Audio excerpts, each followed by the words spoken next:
네, 여러분 안녕하십니까. 8월 20일 목요일 아침 매일 성경 묵상 함께 나누겠습니다. 오늘은 이사야 30장 1절에서 17절까지 말씀을 함께 살피겠습니다. 제가 앞부분을 읽습니다. 여호와께서 이르시되 패역한 자식들은 화 있을진저 그들이 계교를 베푸나 나로 말미암지 아니하며 맹약을 맺으나 나의 영으로 말미암지 아니하고 죄의 죄를 더하도다.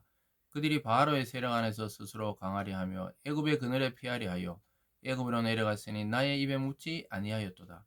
그러므로 바로의 세력이 너희의 수치가 되며 애굽의 그늘의 피함이 너희의 수욕이 될 것이라. 아멘. 한 구절을 더 보겠습니다. 15절로 가봅니다. 주 여호와 이스라엘의 거룩하시니가 이같이 말씀하시되 너희가 돌이켜 조용히 있어야 구원을 얻을 것이요 잠잠하고 신뢰하여야 힘을 얻을 것이거늘 너희가 원하지 아니하고. 아멘. 오늘 본문의 내용을 중심으로 사람을 의지하느니 차라리 가만히 서서 하나님의 구원을 기다리라. 사람을 의지하느니 차라리 가만히 서서 주님의 구원을 기다리라 라는 제목으로 하나님의 말씀을 증거하겠습니다. 아주 놀랍게도 선지자를 통해 하나님은 계속해서 자기 백성 유다 백성이 강한 나라 또 강한 군사 강한 권력을 의지하지 말고 하나님을 기다리라고 오늘 또 말씀하고 있습니다. 근데 놀랍게도 유다 지도자들은 그 아수르라는 큰 제국의 위협 앞에서 하나님께 묻지도 않고 하나님께 응답도 없는데 애국과 동맹을 맺으려고 계속 선택하는 것을 보게 됩니다. 근데 하나님은 그러한 행동을 패역한 자식들이다 이렇게 부르시면서 책망하고 있습니다. 사랑하는 여러분, 우리가 위기가 오고 어려움이 닥치면 우리들도 기도하기보다 어떤 나를 도울 유력한 사람이나 또 그런 환경을 자꾸 찾으려고 하는 것이 인간의 본성입니다. 그런데 하나님은 그러지 말라고 자꾸 요청하고 있습니다. 진짜 위기 때에는 하나님을 의지하고 기다리라고 오늘 말씀하고 있는 것을 보게 됩니다. 그래서 기도 없이 사람을 의지하느니 차라리 기도하고 가만히 서서 하나님의 응답을 기다리는 것이죠. 아까 읽어드린 15절에 이야기하죠. 너희가 돌이켜 있어야 조용히 있어야 구원을 받는다. 잠잠히 신뢰하고 그렇게 해야 힘을 얻는다. 이렇게 말합니다. 참 답답한 일이죠. 일이 급박하게 돌아가는데 우리는 가만히 하나님의 응답을 기다리고 있어야 된다. 그냥 겉으로 보기에는 아무것도 안 하는 것처럼 보이는 것입니다. 그래서 우리가 기도해야지요. 또 기도하겠습니다. 그러면 아무것도 아닌 것처럼 보입니다. 근데 놀랍게도 하나님은 움직이기 시작하시고 환경과 여건과 사람의 마음을 변화시키기 시작하십니다. 그래서 잠잠히 서서 너희는 여호와의 구원을 기다리라 이렇게 말씀하는 것이 이 구약의 많은 부분을 차지하고 있습니다. 오늘 보면요. 첫 번째는 애굽을 향한 헛된 기대를 품는 유다의 모습을 보게 됩니다. 1절에서 그 7절 사이에서 계속 나옵니다. 하나님은 강한 나라 애굽을 찾고 또 거기 피하려고 하지만 너희가 오히려 바로가 너희에게 수치가 되고 애굽이 너희에게 수욕이 되겠다. 이렇게 말이 합니다. 그래서 결국 그 강한 나라를 의지해봐야 소용이 없다고 이야기하고 있는 것입니다. 결국은 애굽에 이르러서 그들에게 선물도 바치고 그들과 함께 동맹을 맺지만 아무 소용이 없다는 것이죠. 왜냐, 애굽은 옛날 애굽이 아니었어요. 이미 힘이 빠지고 무기력한 그런 권력과 그런 제국이었습니다. 아수르를 당할 수 없는 그러한 나라였던 것입니다. 그래서 하나님은 그들과 동맹을 맺지 말라고 이야기하는 것이죠. 그래서 헛된 기대라는 걸 헛된 기대.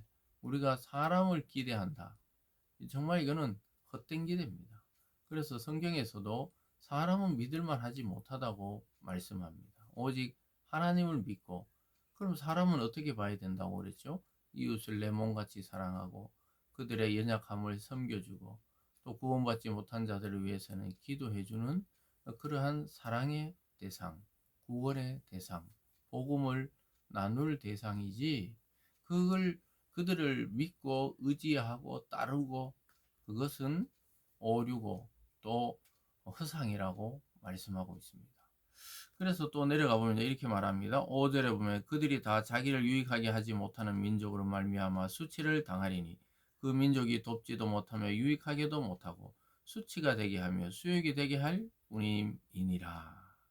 이미 힘 빠진 제국 애굽으로는 감당할 수도 없다는 거예요. 오히려 수치가 되고 수욕이 되고 애굽에 갖다 바친 예물 때문에 오히려 자기들은 그 좋은 것들을 그들에게 갖다 바쳤겠죠. 결국 그걸 잃어버리게 되는 그런 지경에 빠지게 되는 것이죠. 7절에서 정확하게 이야기합니다. 애굽의 도움은 헛되고 무익하니라. 그러므로 내가 애굽을 가만히 앉을 라합이라 일컬었느니라. 참 놀랍게도 힘이 빠진 그런 괴물 같다. 이렇게 보면 되겠죠.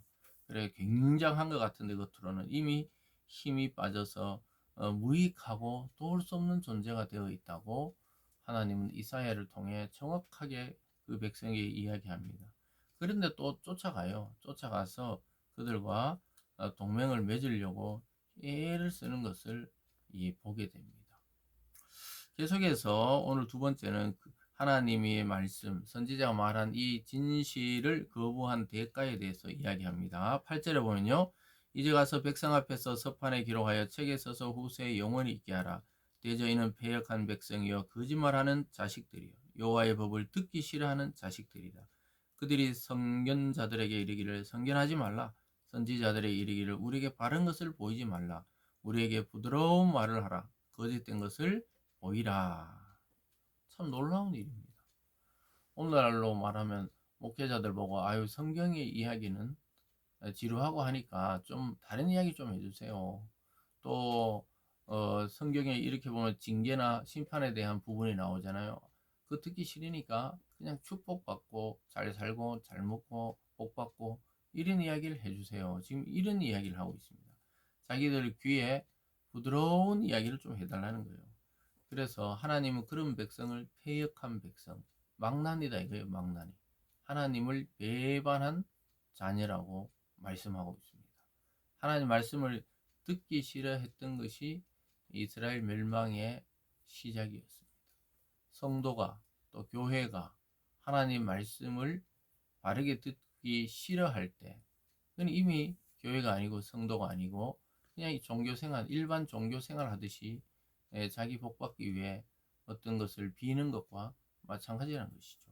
하나님은 그래서 안타깝게도 지금 이스라엘 형편이 그렇다고 이야기합니다. 11절에 너희는 바른 길을 버리며 척경에서 돌이키라. 이스라엘의 거룩하신 이를 우리 앞에서 떠나시게 하라 하는도다. 참 놀랍게도 말씀을 거부하는 것은 하나님을 거부하는 것이 됩니다. 이 무서운 이야기입니다. 그래서 여러분 말씀이 다윗의 고백처럼 참 송이 꿀보다 달고 오묘하다 이렇게 느껴야 되는데 말씀이 지루하고 답답하고 또 내 마음에 맞지 않다. 왜냐하면 이 심판과 징계와 이런 것들 이야기 들으면 자기들은 그렇게 살기 싫은데 그 길을 택하라 또 고난을 받으라 이런 이야기들을 싫어한다는 거예요. 그런 것은 결국은 우리 앞에서 하나님이 좀 떠나시게 해라 하는 것과 마찬가지다.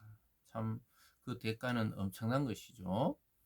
13절에 이 죄악이 너에게 마치 무너지려고 터진 담이 불쑥 나와 순식간에 무너진 것 같게 되리라 하셨은즉 그가 이 나라를 무너뜨리시되 토기장이가 그릇을 깨뜨린 같이 아낌없이 부수시리니 그 조각 중에서 아궁이에서 불을 붙이거나 물 웅덩이에서 물을 뜰 것도 얻지 못하리라. 철저한 심판의 말씀을 거부한 대가로 주어지게 될 거라고 말하고 있습니다. 토기장이가 토기를 구웠는데 마음에 들지 않으면 그냥 탁 깨어버리듯이 하나님이 이스라엘을 깨버리겠다. 자기 백성을 깨뜨려서 산산조각 나게 하겠다. 이렇게 말씀하고 있는 것입니다. 참으로 무서운 것이죠. 그래서 이런 경고를 듣지 않으면 멸망입니다. 오늘 마지막에 그래도 구원을 얻는 길을 주님은 제시해주고 있는데 아까 읽어드린 15절 끝에 보면 잠잠하고 신뢰하여야 힘을 얻을 것이요. 또 그 앞에 보면 너희가 돌이켜 조용히 있어야 구원을 얻을 것이다. 그래서 이쪽으로 뛰어다니고 저쪽으로 뛰어다니고 이 방법 써보고 저 방법 써보다가 아유 망하고 그냥 주저앉아 있는 것이 아니고 지금 여기저기 뛰어다니지 말고 좀 조용히 잠잠히 하나님의 말씀을 기다려보라고 지금 당부하고 있는 것입니다. 그러면 어떻게 된다고요? 17절에 한 사람이 꾸짖은즉 천 사람이 도망하였고 다섯이 꾸짖은즉 너희가 다 도망하고 너희 남은 자는 겨우 산꼭대기가 깃대 같겠고 산모류의 기치 같으리라 하셨느니라. 참 놀랍게도 이 결국은 하나님 말씀을 거부하다가 그들은 유다의 말대로 유다가 하나님 말대로 패망하고 도망하는 신세가 될 것이라고 선언합니다. 참 놀랍게도 거절하죠. 이 결론은 말씀을 거절합니다. 구원을 얻는 길은 잠잠히 주님을 기다리는 건데 결국은 그들이 거절하면서 한 사람이 천 사람을 쫓고 다섯이 도망하고 남은 자도 뭐 몇 명 되지 않는다 이렇게 이야기하는 것이죠. 결국은 패하여 도망가는 신세가 될 것이라고 선언합니다. 하나님 말씀대로 하나님 말씀대로 하면 할 수 있는 것이 없어 보이거든요. 그래서 자꾸 하나님 말씀을 뒤로 제쳐놓고 이순위로 내버려 두고 자꾸 자기 계획대로 움직이다가 멸망하게 된 것입니다. 여러분 불안합니까? 답답합니까? 그럴수록 말씀을 벗어나는 일을 하지 마시고 말씀 안에서 말씀이 주어질 때 가만히 서서 주님의 구원을 기다려야 합니다. 마치 홍해 앞에 선 이스라엘 백성이 이제 망했다 했을 때 모세가 너희는 잠잠히 여호와의 구원을 기다리라 그랬어요. 그럴 때 홍해를 가르시는 하나님, 그 속에 바다 속에 길을 내신 하나님을 만나게 된 것입니다. 오늘 이 말씀을 통해 여러분 어떤 일 속에 지금 분주하다면 잠시 내려놓고 오늘은 기도하며 가만히 마음으로 하나님을 기대하고 기다리는 그런 시간이 되기를 바랍니다. 기도하겠습니다.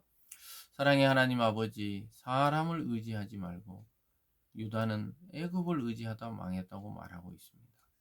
차라리 가만히 서서 주님의 구원을 기다릴 수 있는 우리 모든 성도들이 되게 하여 주시고 그 속에 잠잠히 오는 그 은혜와 응답을 기다리고 그 응답대로 행하는 저희들이 되게 하여 주시옵소서. 감사드리며 예수님 이름으로 기도드리옵나이다. 아멘.